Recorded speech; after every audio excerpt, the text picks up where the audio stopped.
My name is Maya, and I have been waking up at 5:45 every morning for 9 years. And in those 9 years, not one person in the Sharma household has ever asked me if I slept well. The alarm goes off in the dark, and Arjun does not move, and I do not expect him to move anymore, the way you stop expecting rain in a dry season. Not with bitterness, just with the quiet acceptance of someone who has learned to read the weather accurately. I get up in the dark. I wash my face in the dark. I dress in the dark because the light would wake Arjun, and waking Arjun before 7 would produce a conversation I do not have the energy for at 5:45 in the morning. So I move through the dark like someone who has memorized every step of a route she did not choose. And I go downstairs and I begin the day that the Sharma family will consume entirely without once considering who made it possible. The kitchen is large and well equipped because the Sharmas believe that the quality of a kitchen reflects the quality of a family. And they are not wrong about this, though perhaps not in the way they intend. I start with the chai because Rohit Sharma requires his chai at 6:30. Exactly not 6:25 and not 6:35. And the difference between 6:30 and 6:35 is a specific expression that Sunita gives me across the breakfast table that I have spent 9 years learning to avoid. While I make the chai, I begin the breakfast because 7 people require different things in the morning.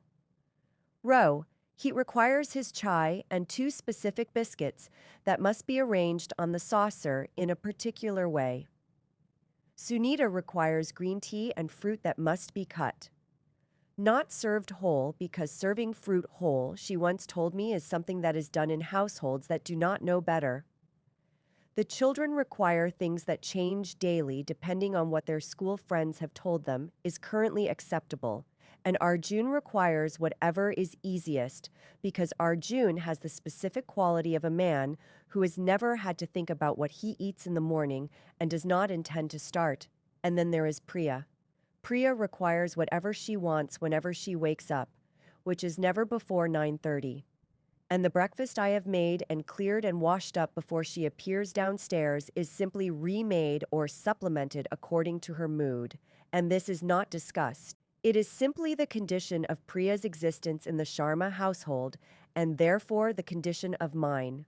I want to tell you about Priya Sharma before I go any further, because Priya is essential to understanding everything that comes after. Priya was 26 years old, and she was the kind of beautiful that families like the Sharmas produce when they have decided that one child will be decorated and the other will be useful. She had a wardrobe that occupied what should have been the second guest room and was referred to by Sunita as Priya's space, in the tone that indicated the space was not available for any other purpose. She had a car that was replaced every 2 years, a fact mentioned at family gatherings with the specific casualness of people who want you to know they can afford to be casual about it. She had a phone account, a clothing allowance, and a social life that was funded and facilitated and celebrated by 2 parents who watched their son's wife wake at 5:45 every morning and did not see anything requiring comment. Priya did not make breakfast. Priya did not do the school run. Priya did not manage the domestic staff or coordinate the household schedule or plan the events that Sunita hosted with the confidence of a woman who believes that well-run households simply are well-run the way certain people believe that clean streets simply are clean without thinking about who sweeps them. I swept them. I swept everything in that house, and the house shone, and Sunita received the compliments, and I received the expression she gave me when something was slightly wrong, which was the closest she came to acknowledging that something could also be right. I need to tell you about Sunita Sharma because Sunita is the architecture of everything I experienced in that house. Sunita was not a cruel woman in the way that obvious cruelty is cruel. She did not shout. She did not use harsh words. She did not do anything that could be pointed to in a single moment and named. She was instead the kind of woman who operates through a system of very small, precise communications that collectively produce an environment in which certain people understand their position without ever being explicitly told what it is. She communicated my position through the way she introduced me at social gatherings as Arjun's wife, with the slight pause before wife that indicated the word was doing double duty as both a description and a category. She communicated it through the way she discussed Priya's potential marriage prospects at the dinner table, in the specific tone she had never once used when discussing me. She communicated it through the household decisions she made without consulting me about a house I managed entirely, and through the family photographs where I was present, but somehow always slightly to the edge, slightly behind, slightly in the position that when cropped would not change what the photograph was about. I understood my position. I had understood it within the first year. I did not fight it. I did not perform unhappiness about it. I simply filed it in the part of my mind reserved for information that is useful but not actionable. And I went on with the work, and every night after the dinner was cleared and the children were in bed, and Arjun was asleep, and the Sharma house was finally quiet, I went to the corner of our bedroom where I had placed a small desk that Sunita had once referred to as Maya's little hobby area, and I opened my laptop. The laptop was 7 years old. It had a hinge that required a specific angle to stay open, and a battery that no longer held charge without the cable. But it was mine in a way that nothing else in that house was mine. It had my password and my files and my client folders and my invoices, and the growing record of a company that did not have my married name on its registration. Because I had decided when I registered it that the name I built it under would be the name that was entirely my own. Myra. Advisory. Limited. Mira was my grandmother's name. She had been a woman who understood that certain things are built in silence and that the silence is not weakness. It is foundation.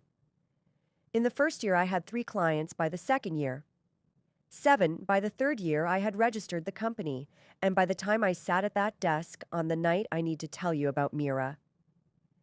Advisory Limited had 31 active clients across 4 countries and a revenue figure that I had never shown anyone and that bore no relationship to the woman who woke at 5:45 to make chai for a man who required his biscuits arranged in a specific way on a saucer.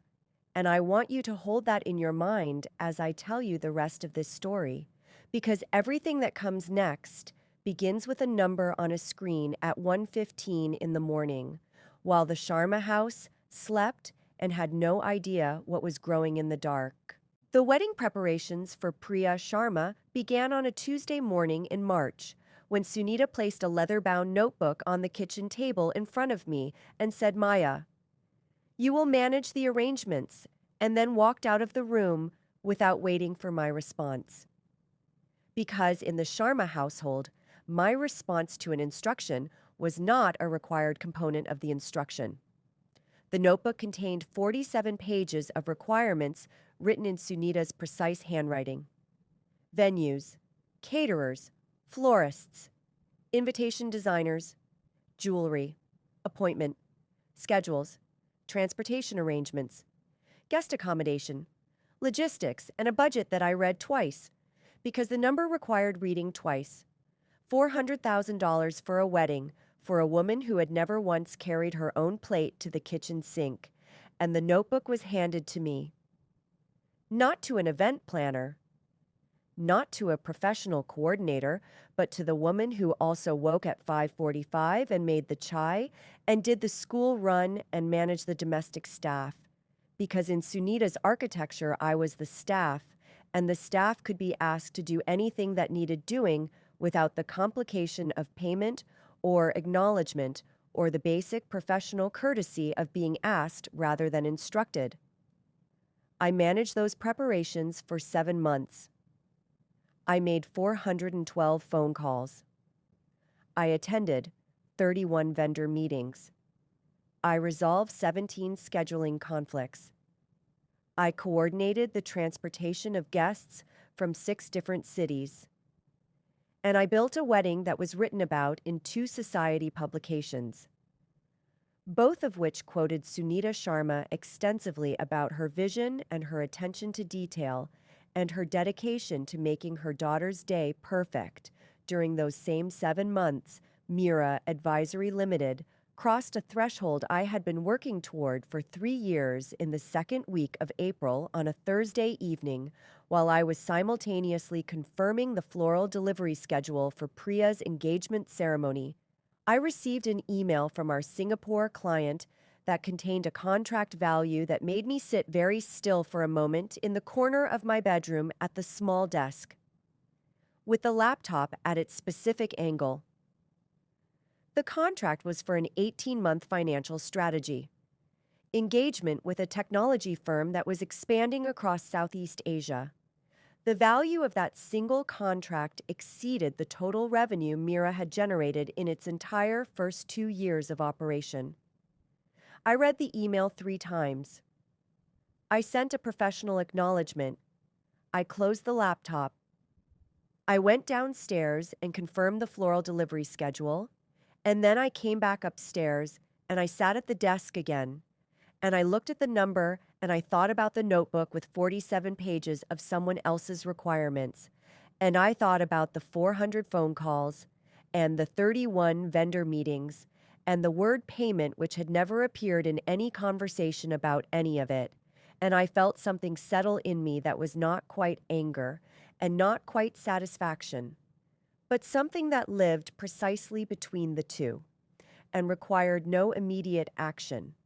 Just acknowledgement. The dinner party happened on a Friday evening in June when Priya's wedding was 6 weeks away and Sunita had invited 14 guests who represented the highest tier of the Sharma social network.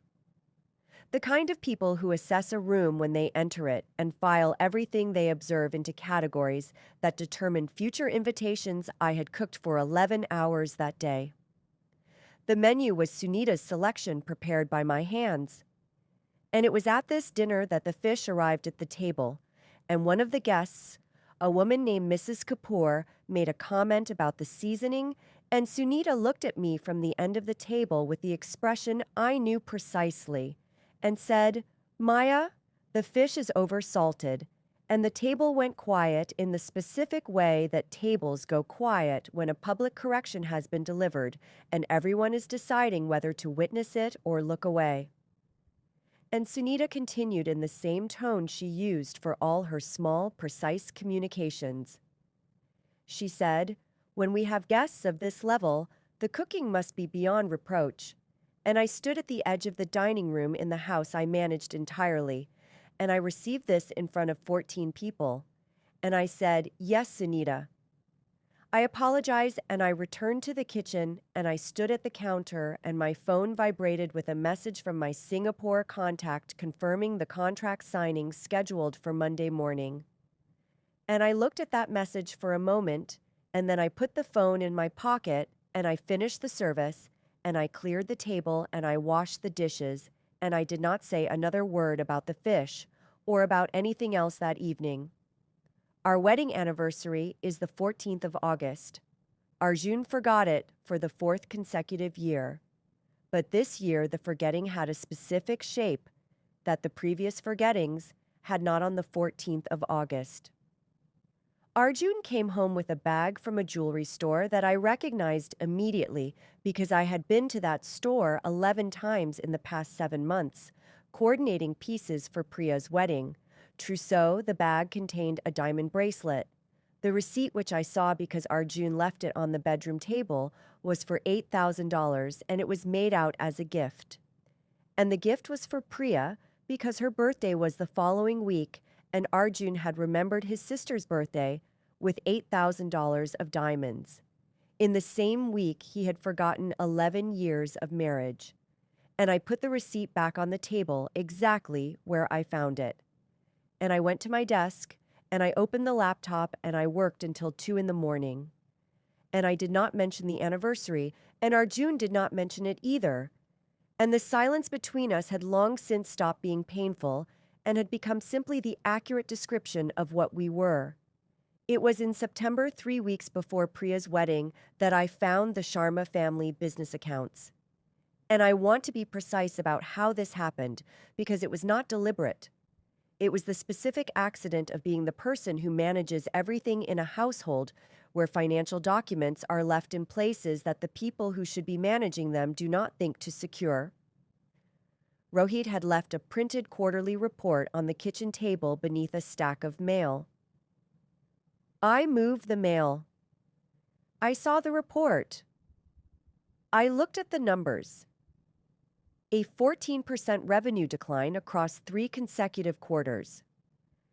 Debt service obligations that were consuming an increasing percentage of operating income, and 2 creditor letters that used language indicating the situation had moved beyond the advisory stage. I read the report carefully. I put it back under the mail exactly as I found it. I went upstairs. I opened the laptop and I did not open my client files. I opened a different folder, one I had been building quietly for 8 months, that contained the Sharma family business financials reconstructed from everything I had observed and overheard and filed away over 9 years. And I looked at that folder and I made a decision that I did not make with anger or urgency or any of the dramatic emotion that the moment perhaps deserved. I made it the way I made all my decisions, which is to say carefully, precisely, and with complete understanding of every consequence. I was not going to save the Sharma family business. I was going to buy its debt, and I was going to do it before anyone in that house knew I was looking. The day of Priya Sharma's wedding began at 4:30 in the morning, and I was the first person awake because I had not actually slept in any meaningful way the night before. Not from excitement, not from the emotion that the eve of a significant family occasion is supposed to produce, but from the specific alertness of someone who has a very precise thing to do at a very precise time, and whose mind has decided that sleep is an inefficient use of the hours available. I dressed in the dark, the way I always dressed in the dark. And I went downstairs, and the wedding house was already beginning its transformation. The caterers had arrived at 4, and the decorators had been working since midnight, and the entrance of the Sharma home had become something that required a moment to absorb white flowers on every surface, silk draping from the ceiling, imported candles whose specific scent Sunita had ordered from a supplier in Dubai, and that I had coordinated the shipping of in February. The whole effect was genuinely beautiful, and I stood in the entrance for a moment and looked at it, and thought about the 47-page notebook, and the 412 phone calls, and the 31 vendor meetings. And then I went to the kitchen and I began making chai because whatever else was happening in the Sharma household, the chai had to be ready at 6:30, and Rohit Sharma's biscuits had to be arranged in a specific way on the saucer. And some things do not change because a family's daughter is getting married. The morning passed in the specific chaos of a large wedding that has been meticulously planned and is nevertheless finding new complications. At every turn, the bride's blouse needed an emergency alteration. The photographer arrived 40 minutes late and required placating the flower arrangement. For the main entrance was missing one specific variety that Sunita had specified. And I spent 35 minutes on the phone with the florist, resolving this, while simultaneously directing the catering team about the placement of the appetizer stations and confirming the transportation schedule for the guests arriving from the airport. Sunita moved through all of this in the manner of a woman attending rather than producing. She greeted guests. She accepted compliments about the arrangements. She gestured at the flowers and the draping and the overall effect with the proprietary satisfaction of an artist standing in front of her work, and the guests responded to her as artists are responded to, with admiration and questions about her process. And Sunita answered these questions fully and with great detail. And my name was not part of any answer. At 11 o'clock, the family photographs began. And I want to tell you about the family photographs because they are the detail that I have returned to most often in the months since that day. The photographer was the most senior one I had interviewed and booked and briefed and corresponded with over 4 months. He was excellent at his work and he directed the family into their positions with the confident efficiency of someone who has done this many times and knows exactly how a Sharma family wedding photograph should look. Rohit and Sunita in the center, Arjun. Beside his father, Priya radiant in the foreground. The extended family arranged in careful tiers behind and to the sides. I was standing at the edge of the room near the door to the kitchen corridor when the photographer looked at the assembled group and said to Sunita, "I think we have everyone." And Sunita looked at the group and looked back at the photographer and said, "Yes, I think we do." And the photographs were taken, and I watched them from the door to the kitchen corridor, and then I went back to the kitchen because the second round of appetizers needed to go out. And the caterers had a question about the sequencing of the main course service. And there was a specific thing about the moment that I want to be honest about. I was not surprised, and I was not performing the absence of surprise. I genuinely was not surprised because a woman who has been introduced as Arjun's wife at every social occasion for 9 years, and whose name has not appeared in 2 society articles about events she produced entirely, has already received the information about where she stands in the family photograph and has filed it in the part of her mind reserved for confirmed data requiring no further processing. It was at 2:17 in the afternoon during the main reception that I watched Rohit Sharma receive a phone call that changed his face. I was near the rear of the reception hall directing a catering question when I saw him step away from a conversation and take the call. And I watched his face do something I had not seen it do in 9 years. Of observing Robert Sharma's face in various conditions, I watched the confidence leave it. Not slowly, not dramatically, but in the specific way that blood leaves a face when the body has received information that requires immediate physical response. He stood with the phone against his ear for 3 minutes, and when he lowered it, he stood still for a moment in the middle of his daughter's wedding with 400 guests around him and looked at nothing in particular. And I knew from the posture and from the timing and from the 9 years of information I had been quietly filing that the call was from the bank and that the conversation had moved beyond the warning stage. I found a chair near the catering station and I took my phone from the inside pocket of my jacket and I opened the secure client portal for Mira Advisory Limited. And I completed 3 actions that took me 9 minutes and 40 seconds to execute. The first was a confirmation to the debt acquisition firm I had been working with for 6 months. The second was an authorization of the final transfer that completed our purchase of the Sharma family business debt. The third was a message to my legal team, instructing them to proceed with the formal notification process, which we had agreed would be triggered by confirmation of the bank's escalation action, which I had just witnessed from 12 feet away. I put the phone back in my pocket. I stood up. I returned to the catering station. I resolved the question about the dessert service timing, and I went back to managing the wedding reception. For the next 4 hours, the Sharma family arrived home at 11:40 in the evening. The cars pulling into the driveway in a loose convoy of tired and celebrating people. And it was Arjun who reached the front door first, and who stood there for a moment before the others reached him, because there was an envelope attached to the door with the name Sharma Family Business and a legal firm's return address printed in the upper left corner. And Arjun looked at it and looked back at the others, and Sunita said, "What is that?" And Rohit, who had been quiet for most of the evening, said, "I will deal with it," and took the envelope inside, and I followed the family through the door of the house.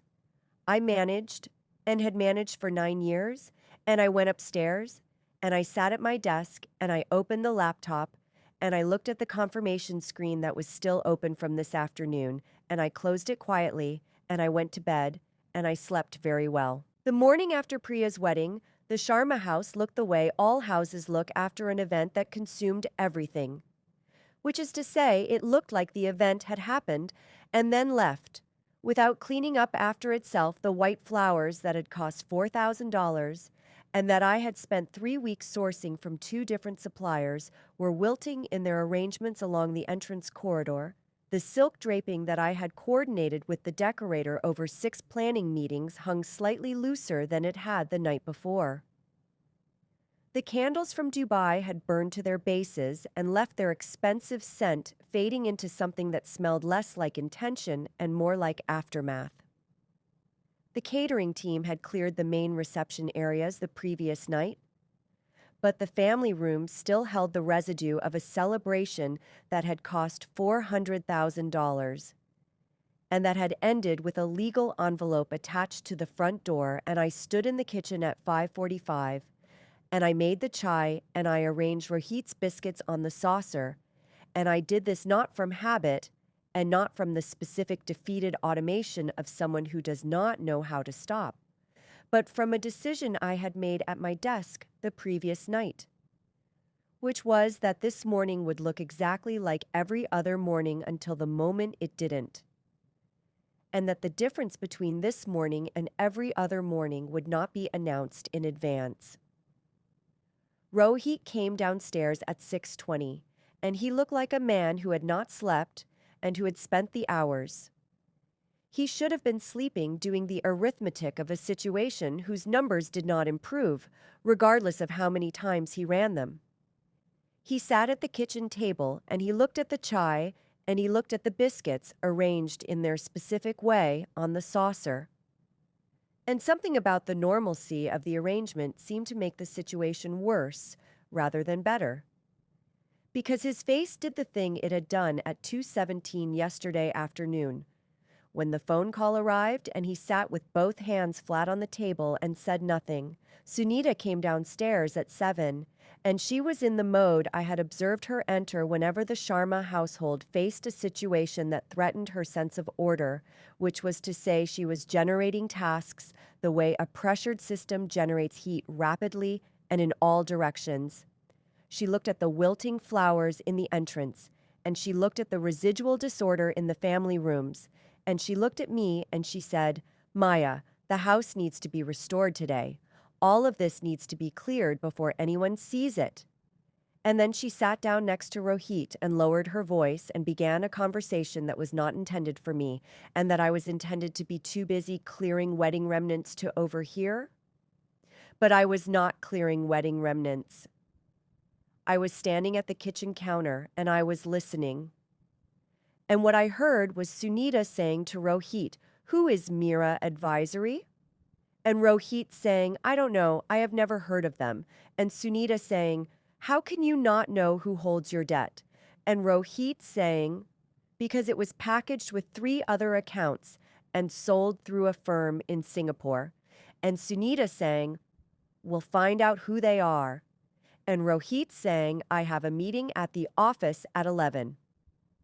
They are sending a representative," and Sunita saying, "What kind of representative?"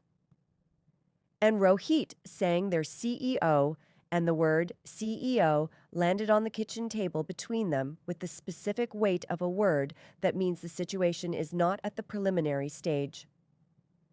Arjun came downstairs at 8, and he received the summary of the situation from Sunita in the tone she used for crises, which was clipped and sequential and stripped of the social warmth she applied to everything else. He sat down and he looked at his father and he said, "How bad?"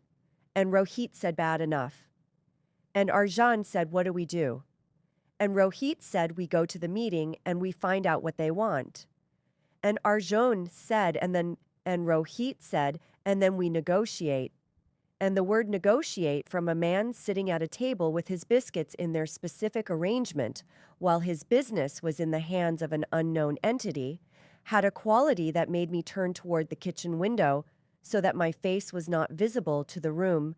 Sunita turned to me at 8:45 and said, "Maya, stop standing there and start on the entrance flowers." And I said yes. Sunita and I went to the entrance, and I stood among the wilting $4,000 flowers for approximately 4 minutes, and then I went upstairs and I did something I had not done on a weekday morning in 9 years. I opened the wardrobe section that contained the clothes that belonged to the person I was between 10:30 at night and 1:30 in the morning. The clothes that had been dry cleaned and maintained and never worn in this house, and I took out the charcoal gray suit that I had bought 18 months ago for a client presentation in Dubai. And I put it on, and I stood in front of the mirror in the bedroom where Arjun was still getting dressed, and I looked at myself for a moment, and Arjun looked at me and said, "Where are you going?" And I said, "I have a meeting." And Arjun said, "What meeting?" And I said, "A business meeting."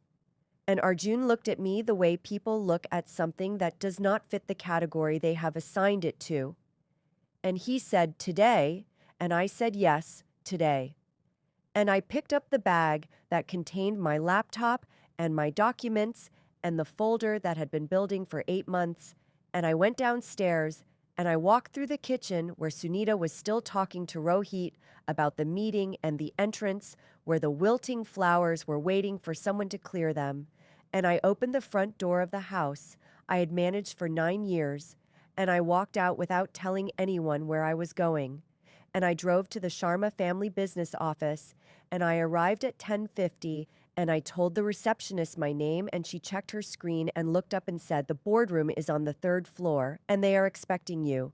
And I took the lift to the 3rd floor, and I walked to the boardroom, and through the glass wall I could see Rohit Sharma sitting at the head of the table with his hands flat in front of him, the same way they had been flat on the kitchen table that morning, and Arjun sitting 2 seats to his left, and both of them looking at the door with the specific expression of men who are waiting to find out what their situation is going to cost them.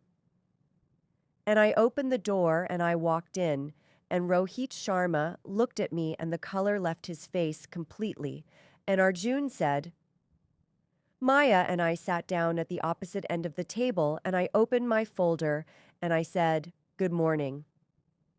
And I said, "My name is Maya, and I am the Chief Executive of Mira Advisory, Limited.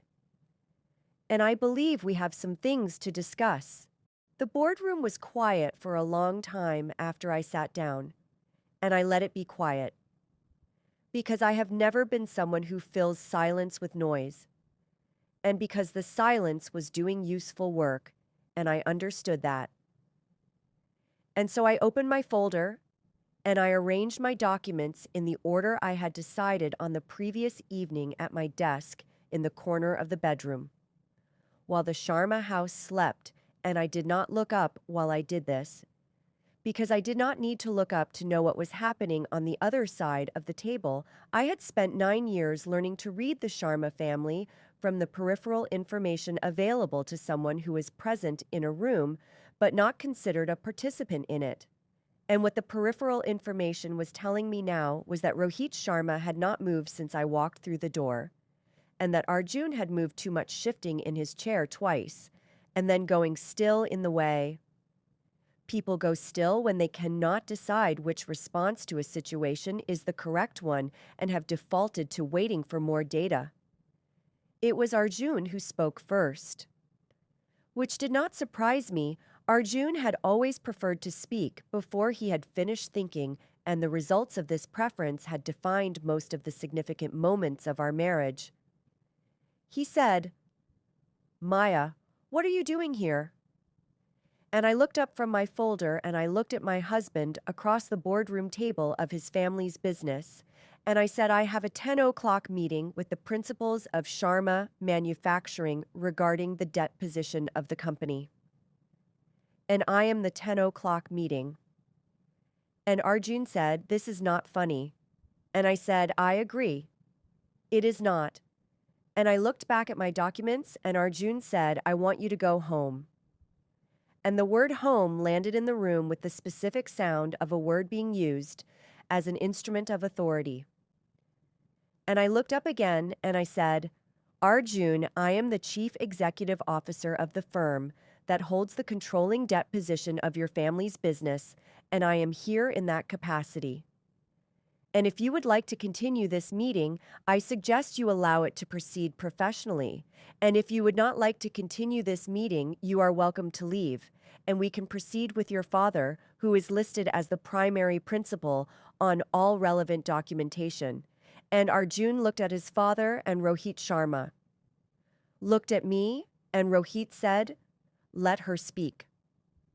And those 3 words from a man who had never once in 9 years directed a room to listen to me produced a silence of a completely different quality than the one that had preceded them. I turned to the first document in my folder and I said, "I want to begin with the financial position as it currently stands." And I presented the 14% revenue decline across 3 consecutive quarters, without editorial, without the dramatic framing that the information perhaps deserved, simply as data presented in sequence, because data presented clearly is more devastating than data presented emotionally. And I watched Rohit's face as I moved through the numbers, and I could see him recognizing them. The way you recognize information. You have been trying not to look at directly when someone places it under a light. You cannot avoid. And then I moved to the contracts, the 3 supplier agreements that had been structured in a way that created liability, exposure, that the Sharma family's legal team had either not identified or not disclosed. And I placed the relevant pages in front of Rohit and I said, "These 3 contracts represent a potential liability that in the current financial environment would be very difficult to defend against." And Rohit looked at the pages and looked at me and said, "How do you know about these?" And I said, "Because I have been building a comprehensive picture of this company's financial position for 8 months. And I said, I would like to tell you something about those 8 months and about the 9 years that preceded them." I said, "For 9 years, I woke at 5:45 every morning in your house, and I made the chai, and I arranged the biscuits, and I managed the household, and I organized the events, and I raised the children, and I coordinated the $400,000 wedding that your family hosted 2 days ago. And in all of that time, my name did not appear in a single article about those events. And I was not included in the family photographs, and I was introduced to your guests as Arjun's wife, and I received the expression your wife gave me when the fish was oversalted in front of 14 people whose opinion she valued. And I want you to understand that all of this happened while I was building a company in the corner of a bedroom on a 7-year-old laptop between the hours of 10:30 at night and 1:30 in the morning. And that company is the reason you are sitting in this boardroom today, wondering whether you are going to prison." The room was very quiet. Rohit Sharma looked at his hands on the table, and then he looked at me. And I saw in his face the specific expression of a man understanding something whose weight he had not been prepared for. And I moved to the final section of my folder, and I placed 3 documents on the table, and I said, "I am going to offer you an arrangement, and I want you to listen to it completely before you respond." The arrangement was this. Myra Advisory Limited would restructure the Sharma manufacturing debt and provide the operational capital required to stabilize the business and prevent the creditor action that would otherwise proceed within 60 days. The business would continue to operate. But as a subsidiary of Myra Advisory with full strategic oversight, transferred to my firm, Rohit would retain a non-executive advisory role with no operational authority. Arjun's employment with the firm would be terminated with a settlement figure I had already calculated, and the family home, which had been used as collateral against the business debt, and which therefore fell within the scope of our debt acquisition, would be transferred to Myra Advisory, limited as a managed asset. I said you have 72 hours to respond with legal representation. And I said I want to be clear that this arrangement is being offered once and that the alternative is a creditor process that will produce a significantly worse outcome for every person in this room. Rohit did not speak for a long time, and then he said, "Why are you doing this?" instead of simply taking everything. And I looked at my father-in-law across the table and I said, "Because I am not you." And I closed my folder and I picked up my bag and I walked out of the boardroom and I took the lift to the ground floor and I walked to my car and I drove back to the Sharma house and I parked in the driveway and I sat in the car for a moment and then I got out and I walked through the front door and I went upstairs and I changed out of the charcoal gray suit and I hung it carefully and I sat at my desk and I opened the laptop, and for the first time in 9 years, I did not go to the kitchen. The 72 hours after the boardroom meeting had a specific texture that I had not anticipated and that I find difficult to describe accurately. Except to say that the Sharma house during those 72 hours felt like a building that had been informed of a structural change and was in the process of adjusting to the new load distribution. The conversations happened in rooms I was not in. The voices were lower than they had ever been in a house that had always conducted itself at the volume of people who believed their comfort was the natural acoustic of any space they occupied. Sunita moved through the kitchen on the first morning after the meeting, and she looked at me and she opened her mouth and I looked back at her. And something in the quality of my looking, which had not changed in any dramatic way, but which was simply no longer the looking of a woman who has decided that the expression she receives from across a table is information she must absorb and file and accommodate something in that quality produced in Sunita Sharma for the first time in 9 years. Of mornings a pause, and in that pause the architecture of the dynamic between us was quietly and permanently renovated. She closed her mouth and she poured her own green tea and she left the kitchen. And I stood at the counter and I noted the moment.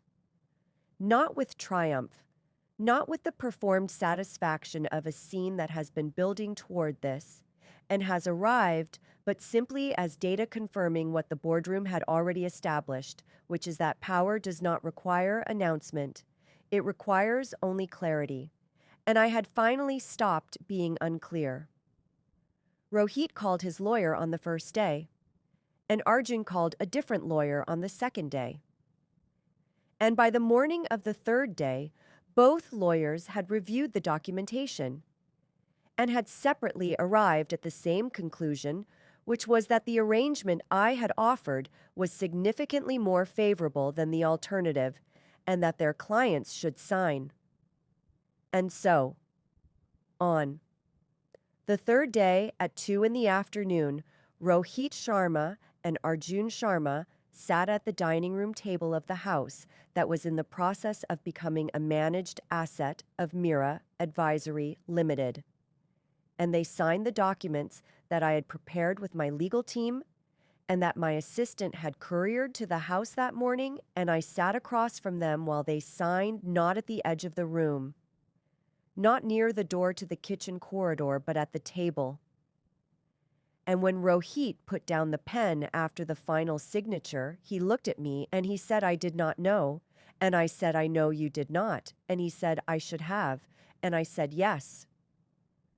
And I did not add anything to that because there was nothing to add that the documents on the table between us had not already said more precisely than any words I could offer.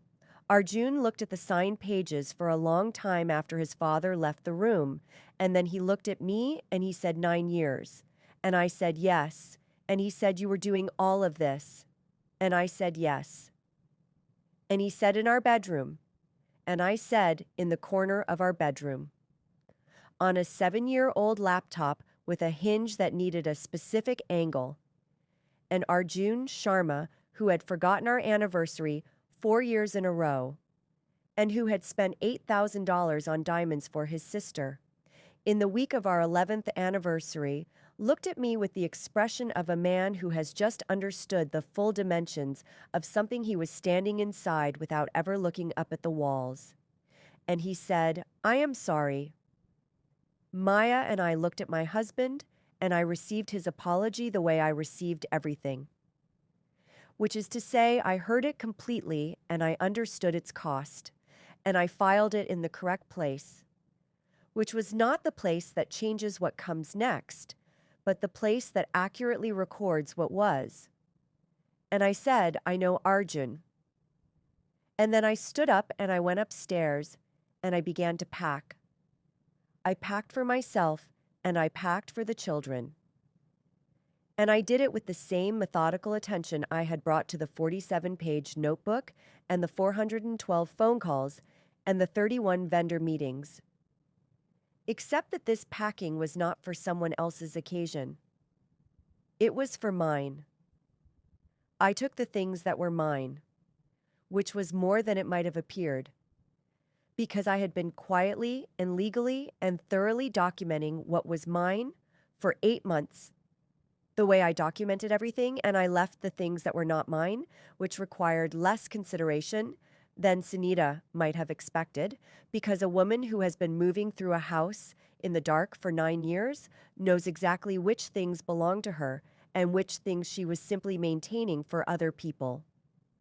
Priya came to the bedroom door while I was packing, and she stood in the doorway in the way she stood in most doorways, which was with the assumption that the room would reorganize itself around her arrival, and she looked at the suitcases, and she looked at me, and she said, "What are you doing?" And I said, "I am leaving." And Priya said, "You cannot just leave." And I said, "I own the house, Priya, so I can do most things in it that I choose to do." And Priya said, "This is because of the wedding, isn't it?" And I stopped what I was doing, and I looked at my sister-in-law, and I said, "Priya, the wedding that your family hosted 2 days ago in the venue that I booked and managed and coordinated was held in a building that belongs to my company. And the $400,000 that your parents spent on that wedding included costs that passed through my firm's accounts, and the flowers that wilted in the entrance this morning were sourced by me over 3 weeks from 2 suppliers. And your mother received 2 compliments about the arrangements at the reception from guests whose names I gave her when I briefed her on the seating plan. And Priya looked at me with the expression of someone receiving information that is rearranging the furniture of their understanding of a situation they thought they had fully mapped. And she said, "I didn't know." And I said, "I know you didn't." And I went back to packing, and Priya stood in the doorway for another moment. And then she was gone, and I finished the packing, and I carried the cases to my car, and I put the children in the back seat. And I drove away from the Sharma house without looking in the mirror. The office of Mira Advisory Limited is on the 4th floor of a building in the business district, and it has large windows that face east, and in the morning the light comes through those windows at an angle that makes the whole room feel like something that has been waiting for the right conditions to become fully visible. And I sit at a desk that is not in a corner, and I do not work between 10:30 and 1:30 in the morning, because I work between 9 and 6, like a person whose work belongs to the daylight. And my name is on the door, and my name is on the company registration, and my name is in the email signatures of 31 members of staff who were hired because of what I built in the dark and who work in the light. That the dark made possible, I want to say something to you before this story ends, because I think if you have stayed through all 6 parts, you were not only listening to Maya's story, I think you were recognizing something in your own. And so I want to say this as clearly and as directly as I know how to say anything. If you are the person who wakes before everyone and sleeps after everyone and is credited by no one, if you are the person whose name is left out of the article and the photograph and the speech, if you are the person working on a 7-year-old laptop in a corner that someone else called a hobby area, I need you to hear this.